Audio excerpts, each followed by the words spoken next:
Goeienaand, good evening, fellow South Africans and citizens of the world.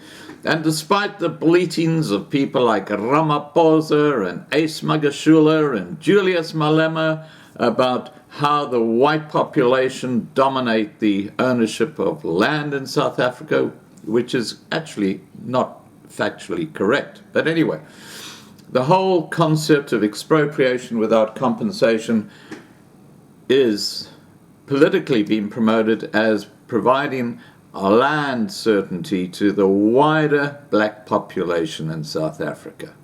Well, the reality has been shown to be somewhat different.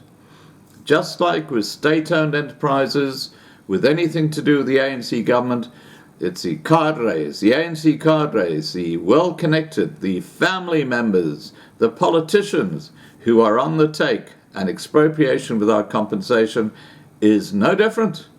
And here's the proof. Politicians and state bureaucrats might not be left out of government's plans for the redistribution of state land, and they could be eligible to receive such land after a cooling-off period of 2 years or less, a new policy document reveals. And I've actually got that document linked to one of my earlier videos where you can read the whole thing. It's quite extraordinary. The partners of state officials will be entitled to receive land as long as their relationship to the official is declared, and provided the state develops mechanisms to prevent manipulation of the system and conflicts of interest, says a policy document published for comment in the Government Gazette by the Rural Development and Land Reform Department of January the 3rd.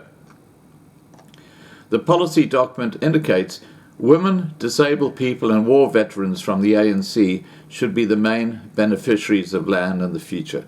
That's the official position. But the reality is very, very different, believe me, and you'll see why in a second. The goal of the policy, says the department, is to revive the class of black commercial agricultural producers destroyed by the Natives Land Act of 1913. Blame it on, yes, Jan van Riebeck.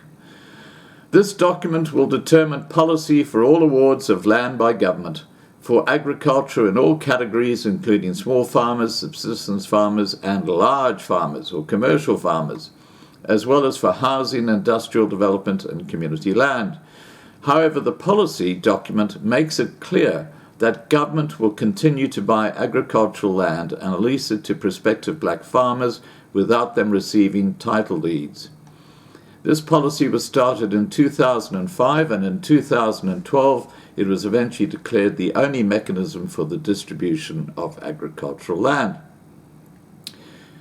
Pierre Verchuli, the president of Agri SA, said, "I have not really seen anybody farming productively on land that they do not own." And the problem they have is they don't have title deeds, so they can't go to the bank and get a loan. Makes it very, very hard to get started.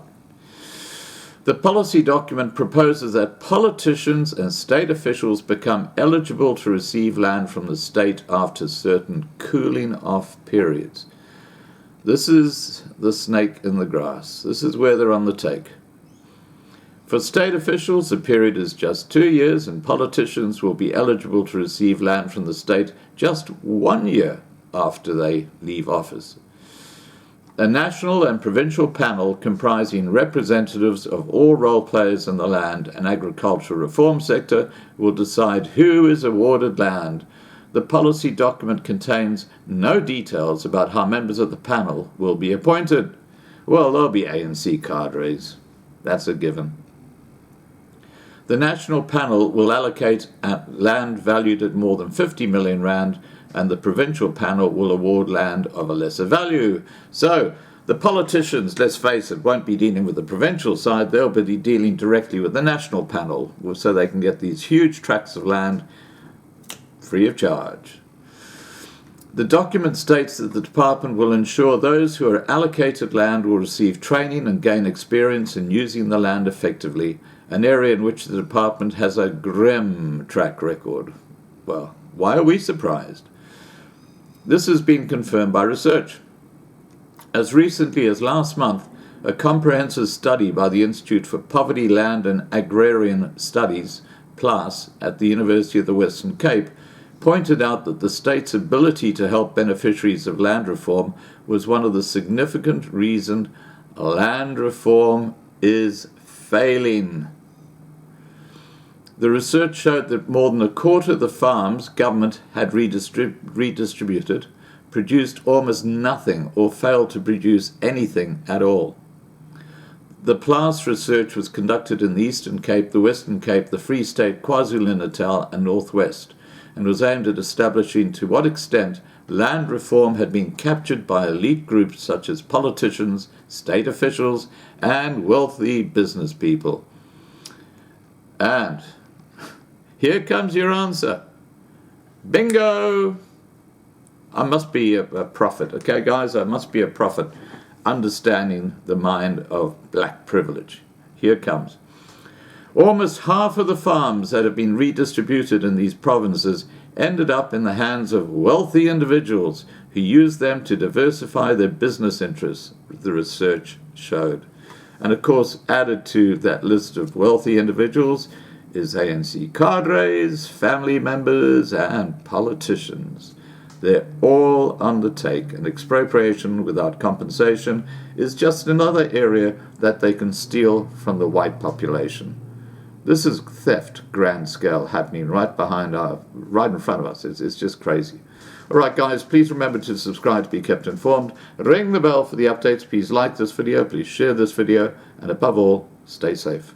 Bye for now.